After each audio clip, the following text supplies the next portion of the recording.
Assalamualaikum warahmatullahi wabarakatuh. Salam sejahtera bagi kita semuanya. Perkenalkan, saya Wahyu Lestari. Saya peserta Latsar tahun 2024 dari instansi Kementerian Pendidikan, Kebudayaan, Riset, dan Teknologi dengan unit kerja di Universitas Negeri Jakarta. Baik, pada video kali ini saya akan membahas mengenai tugas 3, yaitu isu manajemen ASN dan Smart ASN. Langsung saja, isu manajemen di instansi. Jadi kebetulan saya adalah dosen di Prodi Pendidikan Akuntansi yang merupakan prodi baru dan baru dibentuk pada tahun 2021.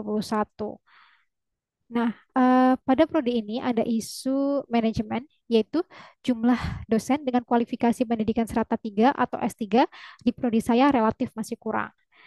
Kemudian pembagian tugas dan tanggung jawab tambahan dosen seringkali tumpang tindih. Dan yang ketiga, pelayanan kepegawaian terkait pendaftaran NIDN pada dosen CPNS relatif lambat. Oke, isu yang pertama, dosen dengan kualifikasi S3 di prodi saya masih kurang, yaitu berdasarkan data yang dihimpun dari Homebase bahwa baru ada 3 dosen yang sudah memiliki kualifikasi S3 dari 11 dosen di prodi saya. Jumlah tersebut baru 27% apabila dikuantitatifkan.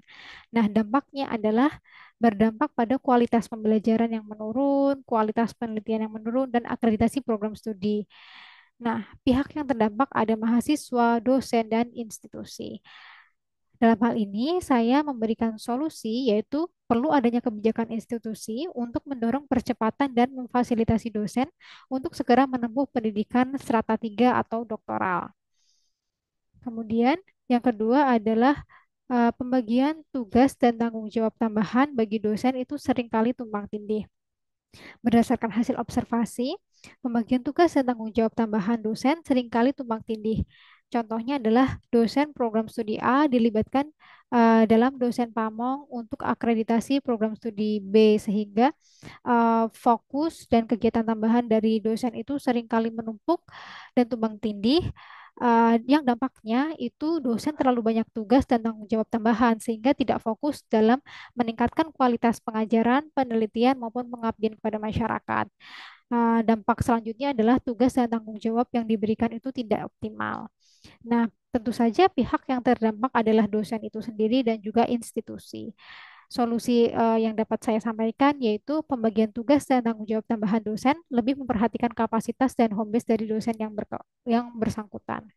Kemudian yang ketiga adalah pelayanan kepegawaian terkait pendaftaran NIDN dosen itu relatif lambat. Jadi pada awal CPNS kemarin ada keterlambatan pendaftaran NIDN dosen baru, sehingga apa ini berdampak kepada eh, terganggunya dosen CPNS dalam menjalankan tugas akademik karena ketika belum mempunyai NIDN maka dosen belum bisa masuk ke siakat. Hal ini berpengaruh terhadap pengajaran.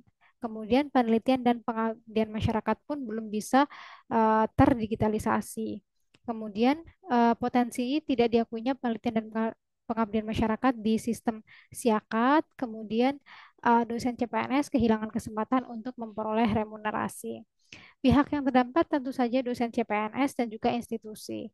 Kemudian solusi yang dapat saya sampaikan adalah bagian kepegawaian lebih cepat dan responsif terhadap proses pendaftaran NIDN dosen CPNS.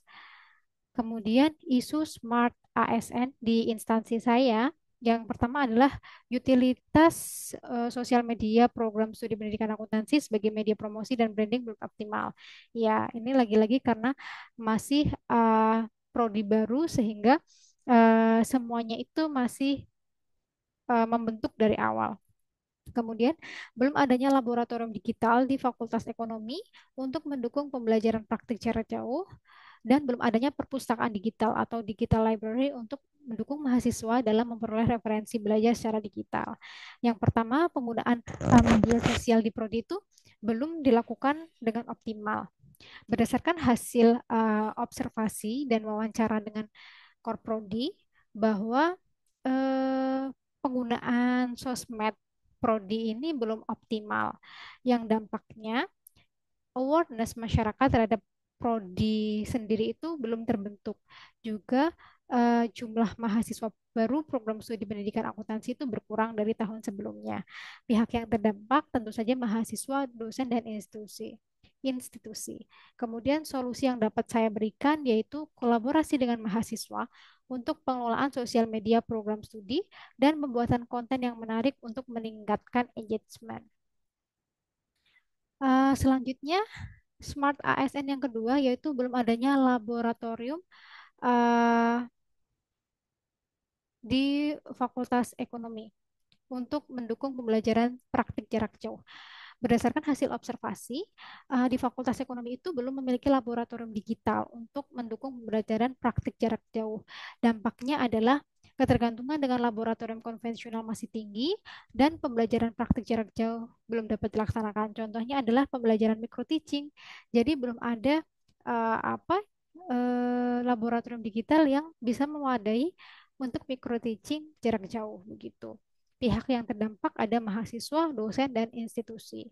Solusi yang dapat disarankan yaitu mengajukan kepada universitas untuk pengadaan laboratorium digital. Dan isu Smart ASN yang ketiga adalah belum adanya perpustakaan digital atau digital library, di mana menurut saya ini adalah hal yang sangat penting agar mahasiswa, dosen itu bisa memperoleh referensi, memperoleh sumber belajar dari jarak jauh, tidak harus datang ke universitas begitu.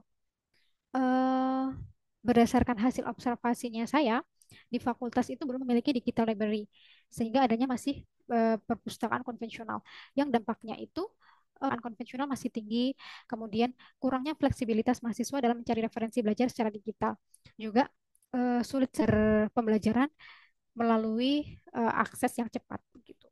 Kemudian pihak yang terdampak tentu saja mahasiswa, dosen, dan institusi.